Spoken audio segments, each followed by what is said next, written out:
Welcome to Still Plays Galaxy of Heroes. We're going to try something new, a gear assessment. This is information that I find interesting and I like to plan around, and I usually put this out on Discord, but we're going to try this out as a small talk video.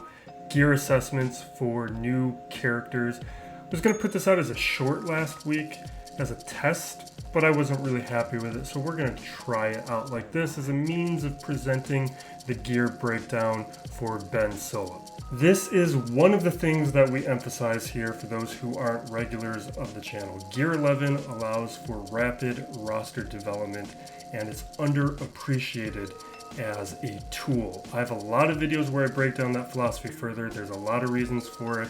I won't rehash them all here, but for us free-to-play players, we don't always have the gear to go straight to relics.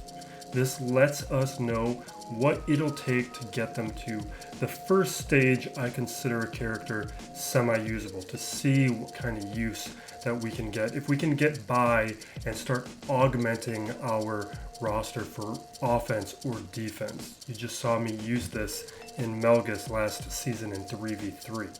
Now for Ben Solo, Gear 11 is very likely not going to be sufficient from a damage standpoint, and that's going to be an important part of his kit. But the mechanics and synergy between him and Rey are worthwhile enough that he should be usable in some capacity if you can't relic him immediately. But in general, he is one of the easiest characters to gear in a long time, and taking him to quick relics will not be burdensome.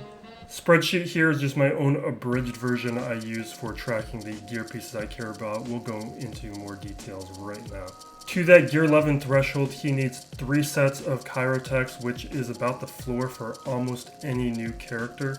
That's a given, but he requires only 1 Carbanti, 1 Nubian scanner, 1 Mark 6 thermal, and no eyeballs, no biotechs, no stun guns, no stun cuffs, or furnaces. The most common piece is that Mark 5 droid collar that is really no longer a problem since the gear economy changes.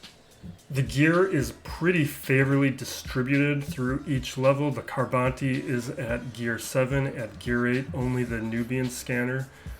At Gear 9 is 2 sets of Kairos, so that is going to slow down some players at that level, but that's not too much of a problem. At Gear 10 is the final set of Kairos and the Mark 6 thermal. Gear 11, no additional Chirotechs, no stun gun. There are a couple more Carbantis at that level, but that is a really easy Gear 11 to Gear 12 jump. At Gear 12, this is really nice. All the left-hand side gear finishers are very easy, especially the Armatech tactical data and the Armatech wristband. From there, it's 2 sets of data pads, not a huge problem. 1 fusion furnace, basically every character has a fusion furnace, so that's not a huge issue. And the finisher requires the Chirotech computer, which is easier and slightly less common than the Chiro prod.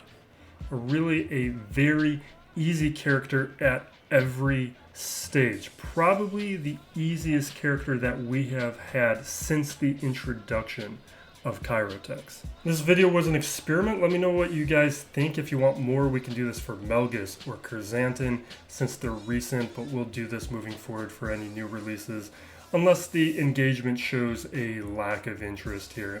Maybe we'll try this as a short anyway. I don't like the 1-minute time limit, but while we're trying to figure out tools and seeing what makes sense for this channel or not, it's a worthy experiment. Check out the other small talk video that had a really high click-through rate, but I don't think the algorithm really recommended it because the view count was weirdly low for having such a high click-through rate. But thank you for watching. Be safe out there, everyone, and be excellent to each other. This is Still Plays Galaxy of Heroes.